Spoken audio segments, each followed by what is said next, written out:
welcome to yet another video. My name is Henegantete. Thank you very much for stepping by. Thank you very much for tuning in.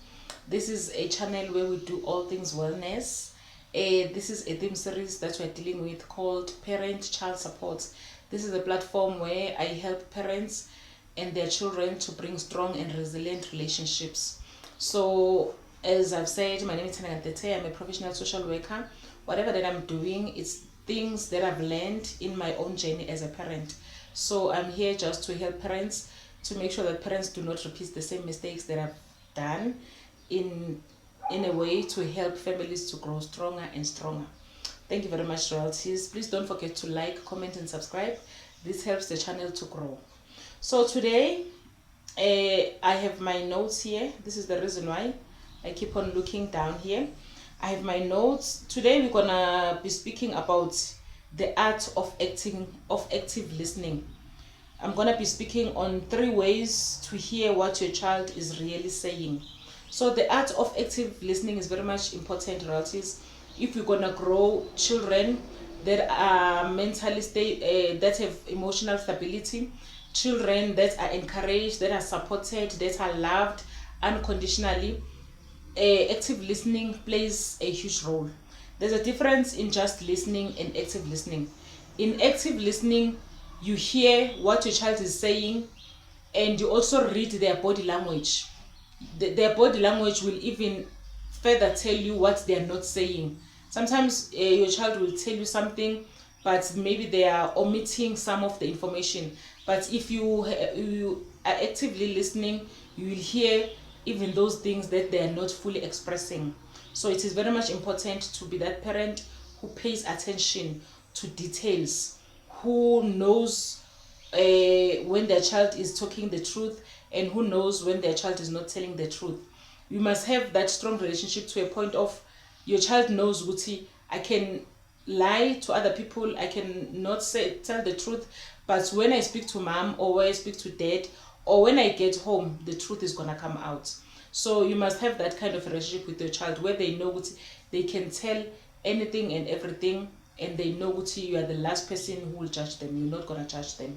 So these are the 3 ways to hear what your child is saying. These are just tips, realities. The first one says, give your full attention, put away distractions, and make eye contact. Making eye contact is very much important, relatives, even in us as adults. When you speak to someone and they're not giving you eye contact, sometimes it makes you wonder if the person is telling the truth, because eye contact makes you feel good. This person is here, is in the here and now with me. This person is in the moment. Whatever that we are discussing, they are fully engaged. They want to be here. They want to spend this time with me communicating whatever that we are talking about. So eye contact sometimes make people feel guilty, they are not important, or you are not paying attention, or you are not interested in what you are talking about or whatever that you are doing. So make sure you put away all the distraction. If your child is communicating with you something that is very important, you cannot be listening to your child at the same time you are on your phone, maybe you are responding to emails or you are on WhatsApp. It tells the child, whatever that I'm saying is not important to mom. So next time they will feel, I might as well find someone else that I can talk to, or someone else that I can share my problems with, because mom is not interested. If your child is speaking to you and there's distraction, it tells them mom or dad is not interested. So your child will go out in the streets, they will make friends in the streets, and they will get the attention that they need. But things are not supposed to work that way, realities. So pay attention, maintain eye contact, feel engaged. Let your child feel your engagement. Feel what you are in here with the child, in the here and now. So the second one says, paraphrase and reflect. Repeat back what you hear to show understanding. When you paraphrase, you are just making, you want to make sure that you've heard your child correctly, and it also communicates to your child that you are paying attention and you are interested. Paraphrasing means maybe a child can say to you, I hate mathematics. You don't need to jump at your child and say, why would you hate mathematics? How are you going to pass mathematics if you hate it? You know, you can paraphrase and say, I hear you telling me that your mathematics is not your favorite subject. You are paraphrasing. You want to make sure that you've heard what your child is communicating correctly, and they will say, yes, I do not favor maths. And then now that is an open platform. You want to find out why is your child feeling like that. Is it about the content? Maybe it's too much for the child. Is it about the teacher? Is it about the environment? Is it about the school? Maybe you can even move to trying to find a tutor for your child, where your child will be taught maths in a different environment, and check, are they still going to feel the same? Is the problem with maths, or the problem is with the environment, or is with the teacher? Then that's when you'll find out. But the most important thing is to paraphrase and reflect with your child. Now when you are reflecting, you are digging deep onto the information that they're giving you. We are not just taking it, okay, my child does not enjoy mathematics, but now you dig deep on things like, what is it going to help to solve this problem? What can be the solution? As I've mentioned, that you'll go and find maybe tutors or someone who can help your child and find out what is the problem with mathematics. So this is just an example. The last one says, ask open-ended questions. Encourage your child to share more than just yes or no. As this example, when I said your child is saying, I hate maths, you need to ask an open-ended question. And if you are not asking an open-ended question, it means you will say something like, when your child says, I hate mathematics, you will say, maybe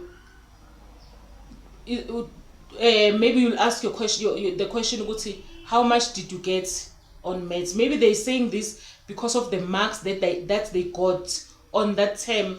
It's not about the entire journey or the entire year. It's just they're saying this based on the experience of the first term. So you need to know as a parent. Maybe they say, yeah, I failed maths. That is the reason why they feel like they hate maths. But when you find a tutor, you find someone who will help them to improve. You will hear the child next time saying, oh, I love mathematics. Mathematics is my favorite subject. When I said emotions are unrealistic, they fluctuate. Today you are down, the next day you are up, about the same thing. This is what sometimes happens. When our child don't have words to say, Mom, Dad, I need help with mathematics. What can you do to help me to get better marks? They will just say, I hate mathematics. But if you ask open-ended question, that is when you'll find out, oh, they hate mathematics because they didn't achieve the marks they wanted to achieve this term. Or she hates mathematics because she did not understand the content and the concept today or this term. It's not just a lifelong thing. So asking open-ended questions help even your child as you talk further and further based on this topic. You help them to understand, oh, I don't hate maths. It's just that I'm not comfortable or I'm not happy with the results that I produced this term. And now you get the help for them. They see they're doing better. Now they're excited. Now they're encouraged to go on doing mathematics. This is just an example, but relatives. But it is very much important. So it is very much important to listen attentively, pay attention when your child is speaking.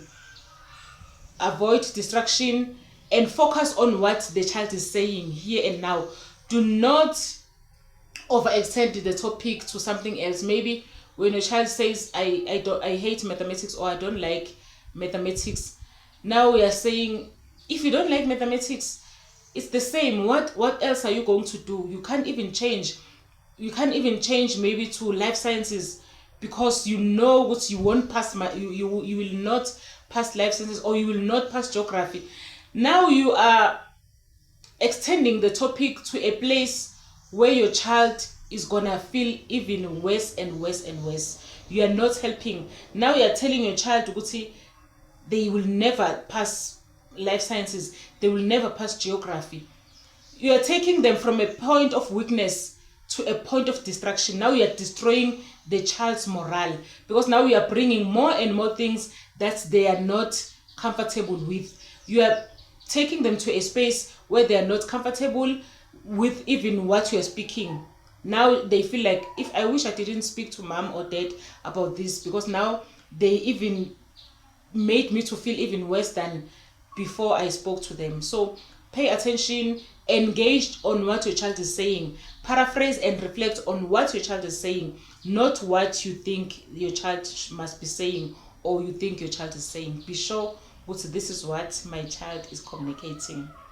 Thank you very much, royalties, for staying up to this point. Please don't forget to comment, like and subscribe. It helps the channel to grow. Please comment on the comment section which ways do you use to help your child to become the better person that she can or he can become. What strategies and techniques are you using at home? Thank you very much. Till we meet again on the next video. Bye bye.